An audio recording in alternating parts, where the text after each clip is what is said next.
Number 202। Room থেকে পাওয়া যায় এক নববিবাহিতার গলায় ফাঁস দেয়া ঝুলন্ত লাশ।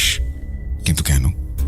লাশটা পাওয়ার পরেও কি হোটেলের সবকিছু স্বাভাবিক ছিল, নাকি শুরু হয়েছিল এক ভয়ঙ্কর অধ্যায়? কেমন ছিল হোটেলের এমপ্লয়ীদের কাজের পরিবেশ? কিভাবে কাটতো রাতগুলো? জানতে চান? প্রিয় রাসেল ভাই ও ভূত.com-এর সবাইকে জানাই আসসালামু আলাইকুম। আমি সাদ, লিখছি কানাডার ম্যানিটোবা প্রভিন্সের উইনিপেগ শহর থেকে।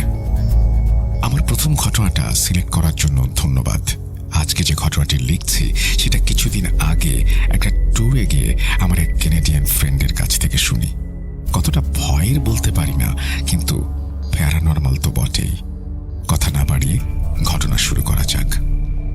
ঘটনা বোঝার ক্ষেত্রে ঘটনা যেইখানে ঘটেছে সেই জায়গাটা নিয়ে জানতে হবে। কানাডার ম্যানিটোবা প্রভিন্সের উইনিপেগ সিটির একটা হোটেল, যার নাম ফোর্ট ক্যারি। এটা ম্যানিটোবার one of the most expensive হোটেলগুলোর একটি। প্রত্যেক বছর রিনোভেশনের মাধ্যমে মেইনটেইন রাখা হয়, কিন্তু হোটেলের ভেতরের এনভায়রনমেন্টটা এখনো 90s-এর মতো। লোকমুখে শোনা যায় এই হোটেলটা একটা স্পেসিফিক রুম নিয়ে, রুম নাম্বার 202।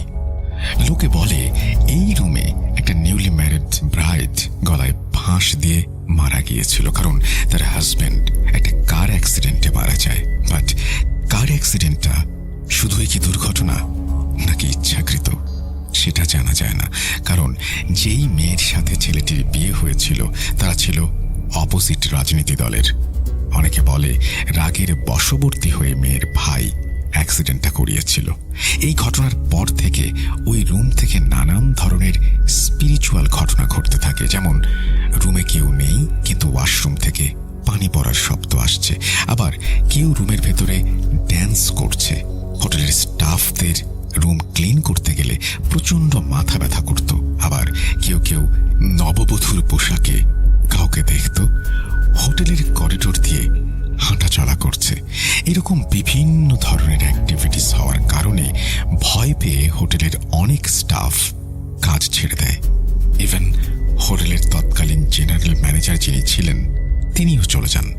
তারপর অনেক খোঁজাখুঁজির পরেও যখন কাউকে পাওয়া যাচ্ছিল না, তখন হোটেলের এক এমপ্লয়ি, যিনি কিনা ছিলেন একজন নাইজেরিয়ান মুসলিম, মালিক পক্ষকে জানান তার এক কাজিন আছে যে কিনা হোটেল ম্যানেজমেন্ট নিয়ে পড়ে, রিসেন্টলি গ্র্যাজুয়েশন কমপ্লিট করেছে।